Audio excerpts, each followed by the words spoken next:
ኢትዮጵያውያን ከሁሉም አቅጣጫ የተወከሉበት የሀገራዊ ምክክሩ የመጨረሻው ምዕራፍ መቋጫውን አግኝቷል። ሀገርን ለማሻገርና ያለፉ የታሪክ ቁርሾችን ለማከም የተደረገውን ጥሪ ተከትሎ በሀገር ውስጥና በውጭ ያሉ ኢትዮጵያውያን ሁሉም በምክክሩ ውክልና አግኝተዋል። ከሐምሌ 8 ጀምሮ ሲካሄድ የቆየው የምክክር መድረክ 4000 ተመካካሪዎችን ይዞ በብዙ የሀሳብ ፍጭቶች፣ በብዙ የመፍትሄ አመላካቾች፣ በብዙ አሻጋሪ ሀሳቦች ተጠናቋል።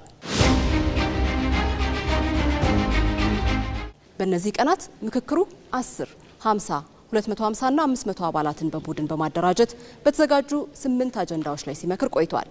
ያ ማለት በቅብብሎሽ ሀሳቦች እንዲንሸራሸሩና መግባባት ላይ የተደረሰባቸው ጉዳዮች በቃለ ጉባኤ ሰፍረው ለዋናው ጉባኤ እንዲቀርቡ ሆኗል።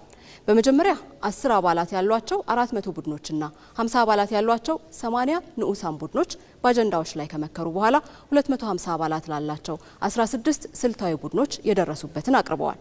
ይህንን የተረከቡት 500 አባላትን ያቀፉት ቀሪዎቹ 8 የስራ ቡድኖች ደግሞ ከመጀመሪያ ጀምሮ በተዋረድ የመጡት ምክረ ሀሳቦች ላይ ዳግም ውይይት በማድረግ ለዋናው ጉባኤ ማለትም ለ4000ዎቹ ተመካካሪዎች አቅርበዋል። ይህ ሂደት ታዲያ የተሟላ እንዲሆን 120 አባላት ያሉት ቡድን ተዋቅሮ ምክረ ሀሳቦችን የማዋቀር የማስተካከልና የማደራጀት ተግባርን አጠናቆ ነው ለ4000 ተወካዮች ያቀረበው። በ8 ዋና አጀንዳዎች ስር በአጠቃላይ 476 ምክረ ሀሳቦች ቀርበው ከተቀናጁ በኋላ አንድ ወጥ ሰነድ ተዘጋጅቶ በመጨረሻም ለኢትዮጵያ ሀገራዊ ምክክር ኮሚሽን ተረክቧል።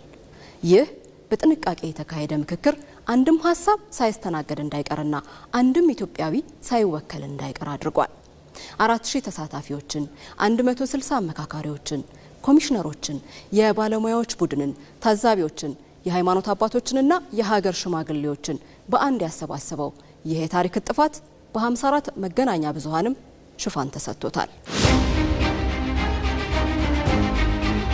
ህብረ ብሔራዊ አንድነት የደመቀበት ኢትዮጵያ የነገ ተስፋዋን የሰነቀችበት የንግግር ባህል መሰረቱን የጣለበት ይህ ሀገራዊ የምክክር መድረክ ስኬትን ግቡ አድርጎ ተጠናቋል።